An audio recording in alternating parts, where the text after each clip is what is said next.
City and in the territory on West, there's just one way to handle the killers and the spoilers, and that's with a U.S. Marshal and the smell of Gunsmoke.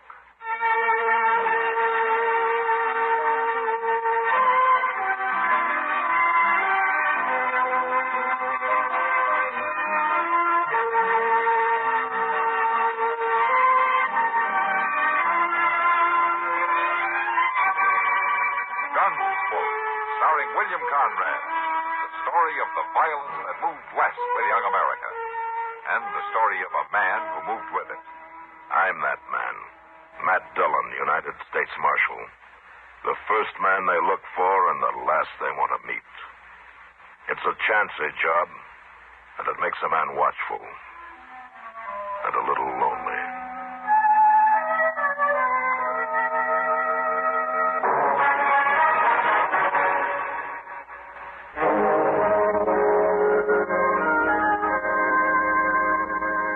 The blazing sun and dust everywhere. And the hot, dry wind from the panhandle baking your lungs, driving the blood to your brain and goading you into things that you might not even think of any other time. Yeah, that's what the summer days are like in Dodge City. But the nights are different. After sundown, when the warm dark lies soft and gentle on the prairie, then everything changes. Yeah, the nights are fine. And it's that blasting, killing heat of the day that breeds the trouble. Well, I declare. Yes, sir, it's her, all right. Huh? Who are you talking about, Chester? Who's her? Lucy. Huh? Well, you remember her, Mr. Dillon. That girl old Ephraim Hunt took out of the Long Branch Saloon and married last winter. Lucy was her name, Lucy Middleton. Oh. Come down the street there. Oh, yeah. First time I saw her in a month of Sundays. I hear old Lee Fried's pretty close herd on her. Looks like she's coming here. Never could figure them two, Mr. Dillon. Why she'd ever marry him, I mean. And 800 acres of mighty good rangeland. How are you, Matt? Hello, Lucy. Won't you sit down? I haven't time, Matt. I can't let Ephraim know I came here. Oh, why not? Why did you come? Ephraim is going to kill me. What? It's true. He told me so. I know everybody thinks he's so good. He studied to be a preacher and all, but he's not good. He's mean and he's cruel. I made an awful mistake when I married him, and now he won't let me go. Well, why does he want to kill you? He accuses me of things. Crazy, terrible things. Oh, do you want to file a charge? Have him locked up? My word against his? With him always quoting scripture and the like, and me 6 months out of the dance hall? People can't forget that. Maybe it's only you who can't forget it, Lucy. Matt, I've been reminded often enough. He keeps telling me I'm evil and that he tried to save me. He said when I married him, I led him into sin, and now I have to pay. Oh, what do you want me to do? Will you talk to him? Warn him something? Oh, Matt, he's crazy. I don't know what he might do. Lucy, I can't take a hand in this without more to go on. Well, sooner or later you'll have to take a hand in it, and if you wait too long, you'll have to bring him in for murder. My murder. Think about it, Matt.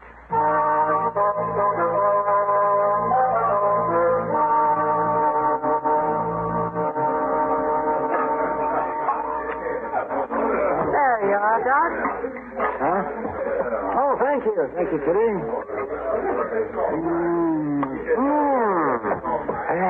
That's good. That's good. Oh, now, what are you grinning at? Not grinning at anything. I suppose you think if you ply me with beer, you can get me fuddled enough to beat me. Well, don't drink if it bothers you. No, it doesn't bother me that much. Besides, I taught you everything you know about Chucky. Come on, Doc, it's your move. I know. Don't rush me now. Hey, that's my man. I wasn't going to move it. I was just reaching over it. Don't get so excited. Yeah. You sure that's the move you want to make? Well, I moved him, didn't I? All right. Jump. Oh, you're so smart. You bet your life I'll jump. Now what are you going to do? Huh? Yes. Oh. There's gratitude for you. I teach you how to play, and now you beat me. Don't take it so hard, Doc. Have some more beer. Don't try to get back from my good Hey, trick. Doc. Oh, Matt. There's Matt. Matt, over here. Oh, Doc. Kitty. No, Matt. What are you looking so pleased about, Kitty? Yeah, she just whooped me in a game of checkers, and she's vain as a peacock. Sit down. I'll play you a game. Oh? See what I mean, Matt? Oh, maybe later. I'm looking for Ephraim Hunter right now. Oh, he was over there at the bar a few minutes ago. Huh? Yeah, there he is. I want to talk to him for a minute. I'll see you later. All you get's a sermon. Maybe that's what I need.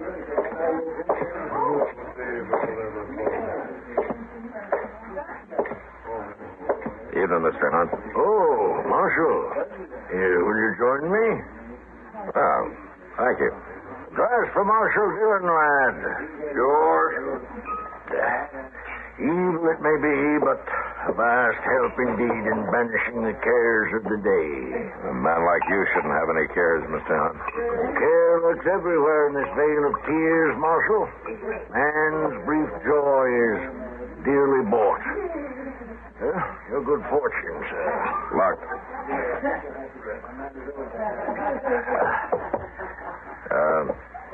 How's the business? Health is excellent, as it usually is in youth. A state of grace may be somewhat uncertain. No? It's nothing that can't be dealt with. It's a man's bounden duty in this world to lend his own strength to the frail reeds of his household, to support them against the storm and strife of this temporal life. The man is a rock, sir, and the woman a reed swayed by the wind. But if the rock happens to break the reed, what about that, Mr. Hunt? I doubt the rock will break the reed, Marshal. Good evening, sir. Good evening.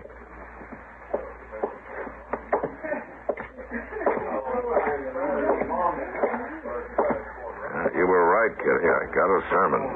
Thought you would.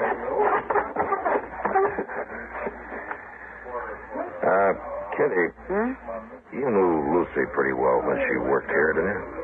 Sure. Tell me about her. What's she after? What does she want? Chance to be somebody. But she's hard, Matt. She'll use anybody to get what she wants. That's why she married old Ephraim. Yeah. But there's something else you might not know, Matt. Oh? There's a young fellow working out there at Ephraim's place. Booth Ryder. Oh, you mean that kid who drifted in a couple of months ago? Mm-hmm. Well, how does he figure? Well, I don't know. But I do know Lucy. And you can take it from me, Matt. He figures.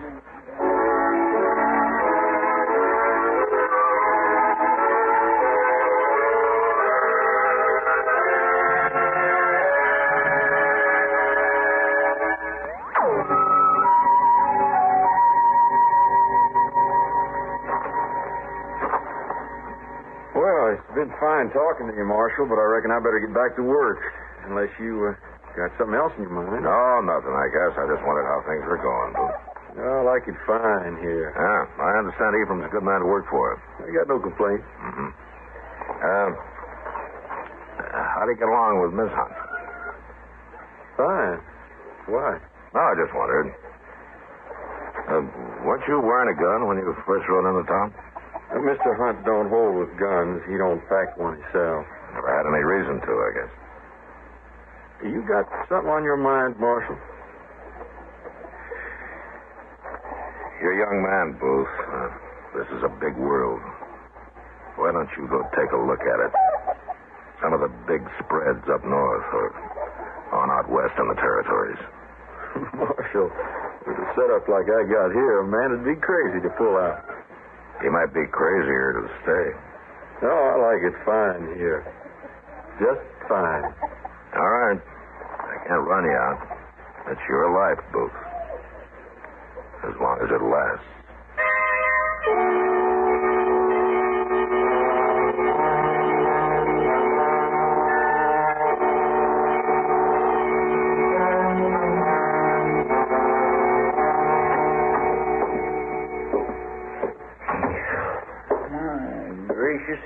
is hot. Yeah. What in the world are you sitting inside for? I mean, what little breeze there are, you'd be cooler sitting on the porch. Yeah, I suppose so. How have you been? Oh, just kindly dogging around town. Yeah, you picked a good night for it. Well, it ain't so hot if you don't move too fast. As a matter of fact, Jonas' store ain't half bad. We was sitting there eating pickles and swatting flies. Pickles? In this heat? Well, at least they's wet. Yeah. Hey, you know them new greener rifles that Jonas got in a couple weeks back? Yeah, what about them? Well, Jonas sold all 8 of them rifles in 2 weeks. Old Ephraim bought the last one just tonight. Ephraim? Yes, sir. He never owned a gun in his life that I know of. He does now. Say, if he never owned one before, I wonder why he bought one now. I think maybe I know, Chester. I'll see you later.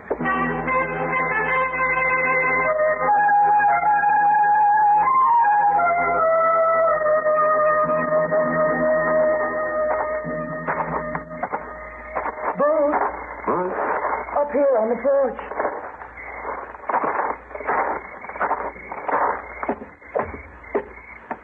You out of your mind, Lucy? Ephraim's out in the barn. Yeah, but... Come here, Booth.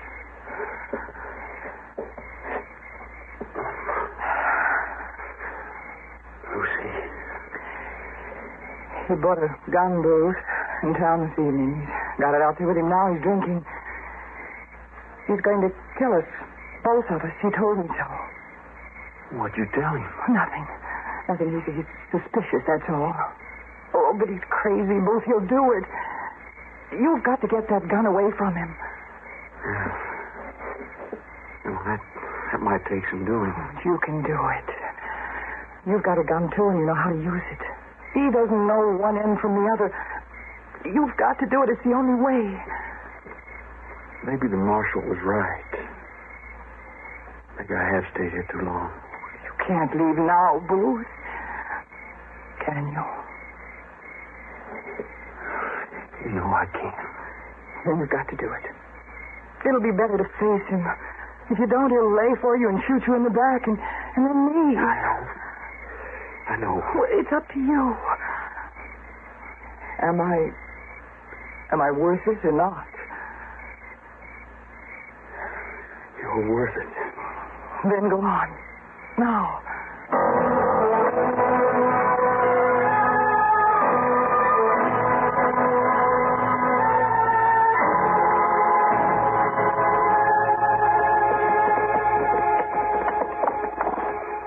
What are you going to do, Mr. Dillon?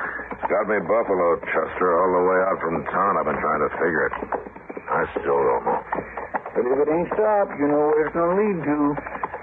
Well, I haven't got a thing to go on. Because a man buys a gun doesn't prove he's planning a murder.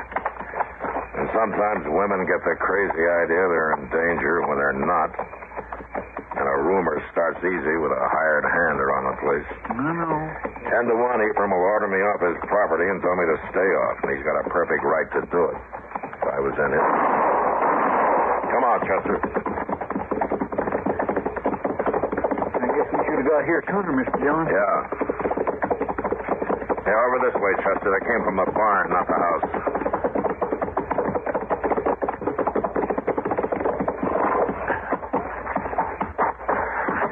Came from inside the way it sounded. Mr. Dillon, look. There's somebody over there on a horse heading down into the river bottom. Oh, let him go. We'd never catch him in that brush, not tonight, anyway. Just take it easy now.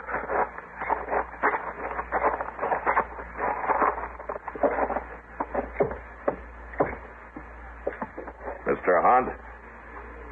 Lucy? Now, over this way. Here, Chester. Mr. Hunt? Oh, Marshal. Who did this? No matter. It matters to me. Marshal, I admire you. You have implicit faith in the law. The law covers an old man being a fool. The reed survives. Mr. Hunt?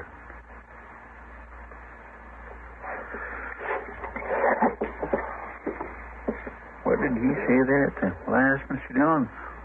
What survived? He meant Lucy, Chester. Oh. You stay here. Yes, sir. Where are you going? I have to carry this sad news to the grieving widow.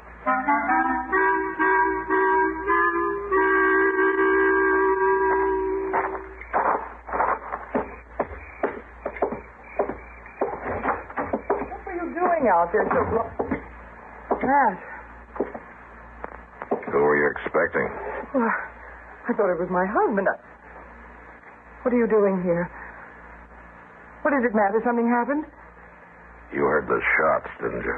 Oh, I heard some shooting a while ago, but what's happened? It's Ephraim, isn't it? Who else would it be? Oh, I don't know. It was Ephraim.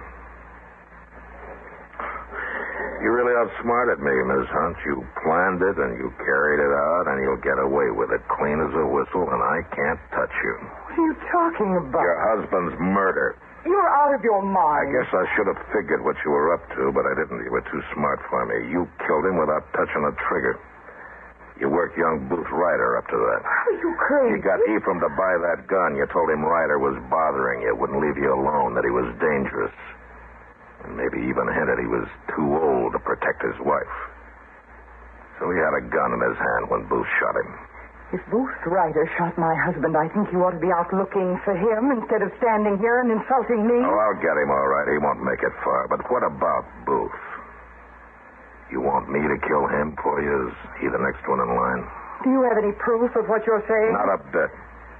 Like I said, I can't touch you. You're too smart for me. Or else none of it's true. Have you thought of that? Oh, yeah, I've thought of that. Yeah, there's not much point in talking about it. Matt? I guess I'll be leaving Dodge soon. I can't stop you. You could if you wanted to, Matt. Yeah?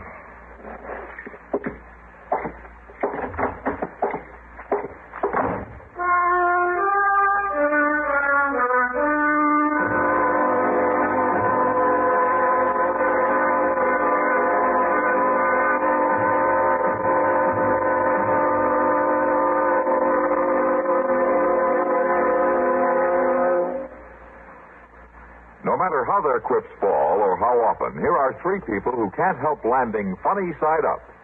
Hermione Gingold, darling of the British Concert Hall. Parker Fenley, famous as Titus Moody and scores more comedy characters. And Kenny Delmar, the man who turned the Claghorn into a national comedy institution.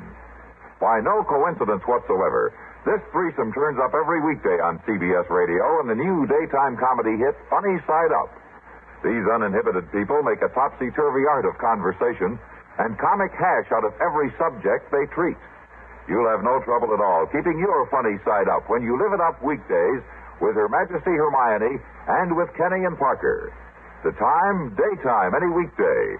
The place, modesty be hanged. We'll come right out and admit it. It's here on CBS Radio. Listen often for Hermione Gingold, Parker Fenley, and Kenny Delmar in the bright new comedy hit Funny Side Up. A great companion to Arthur Godfrey Time with Robert Q. Lewis and to Art Linkletter's house party at this same address. 2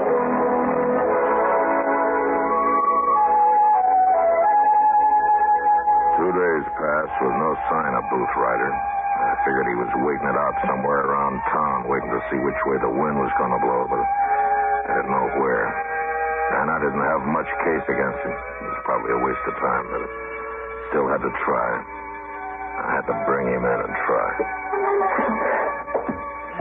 Mr. Dillon, I just never saw a hot spell last as long as this one. It's just enough to downright frazzle a person. Yeah, it's a rough one, all right. 8 o'clock. Almost dark. And that thermometer ain't dropped 1 notch yet.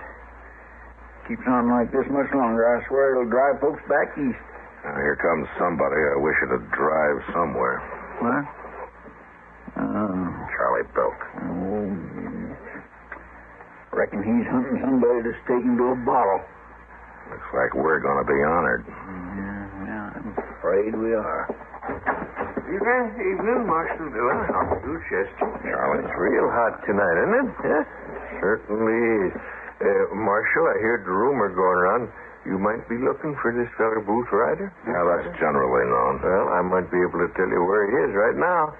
I could,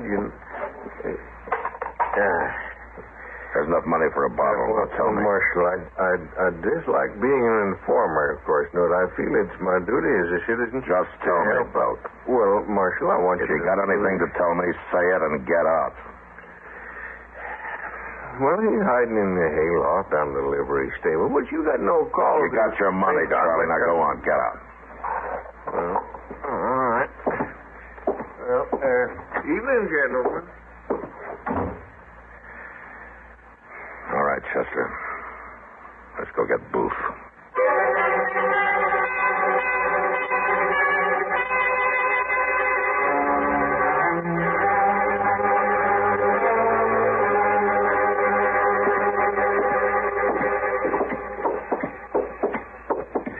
You reckon he'll put up a fight, Mr. Dillon? I don't know, Chester. He's a half-baked kid. I'm afraid he might. It's a doggone shame. He seemed real nice when he first come here. Lucy was too much for him. Mm-hmm. Here it is. Yeah. Watch yourself, Chester. Stay clear. That's right.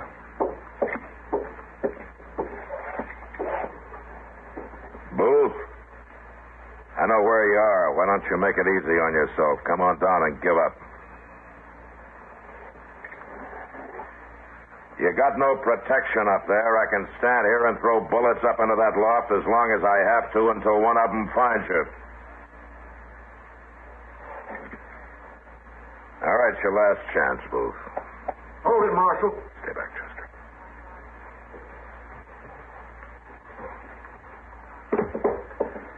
All right, Booth, you're under arrest. No. I ain't giving up that easy. Now, don't be a fool. Now, you hand over that gun. You haven't got a chance. If you try to draw, I'll kill you. And I reckon you better start your killing.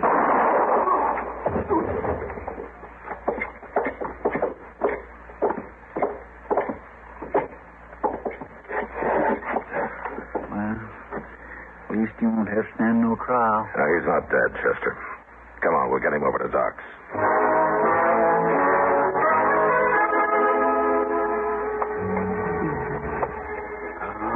Young fella, now. Take it easy now, if you can. I just about got a hold of it. Now, this could have been a lot worse. I wish it had been. Yeah, sure. Now, all right now, boy. Just brace yourself, boy. There. Yes, that's it. I'll get a bandage on that now, and you'll live to hang yet. Provided you don't get lockjaw. Why do you have to shoot people in stables, Matt? It's the worst place in the world for lockjaw. I'll try to remember that, Doc. How do you feel, Booth? I'll make out. You've been hiding at the livery stable all the time? No, I circled back and I stayed in the barn out at the hunt place.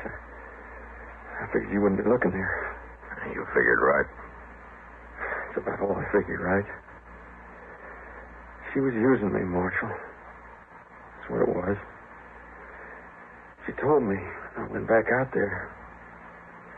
She gave me 2 weeks' wages. Told me to drift. Well, now you know. She laughed at me and called me a green kid. I reckon maybe she laughed at him, too. She hadn't ought to laugh, Marshal. That's where she figured wrong. What do you mean? I choked her to death. Well, Booth, they probably have let you off clean. You were in the clear. He had a gun in his hand, even if he didn't know how to use it. But not now. Yeah. I guess it don't matter much now. It's a funny thing, too. I was heading up north when I stopped here. I hit Dodge Log about sundown, so I figured to lay in for the night. And I met Mr. Hunt in the saloon, and he gave me a job. I wasn't aiming to stay here, Marshal. You weren't, I was just riding through. Yes, sir? You ought to have kept on riding.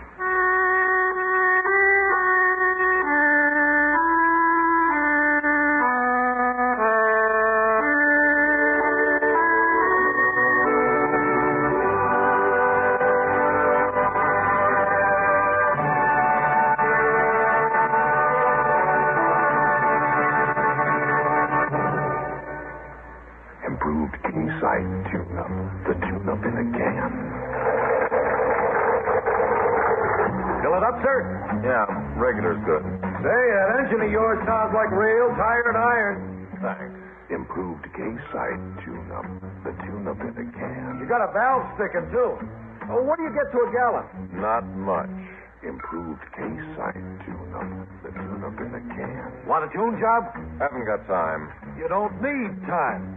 How can a tune job not take time? Improved K-Sight tune-up, mister. 1 can in your gasoline and 1 can in your oil will clean your motor, your carburetor, your plugs. The works. And K-Sight tune-up will unstick those valves, get you more power and smoother performance. Quicker starting, too. Okay, but how much? $1.25 a can. Results guaranteed or double your money back. Would you start her up, please? Still sounds lousy. I haven't added it yet.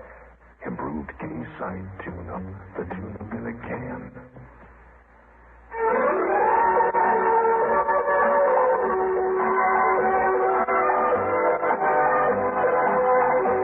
Gunsmoke. Produced and directed in Hollywood by Norman Macdonald, stars William Conrad as Matt Dillon, U.S. Marshal. The story was specially written for Gunsmoke by Les Crutchfield, with editorial supervision by John Meston. Featured in the cast were Lynn Allen, Dick Crenna, Joseph Kearns, and Lawrence Dobkin. Harley Bear is Chester, Howard McNear is Doc, and Georgia Ellis is Kitty.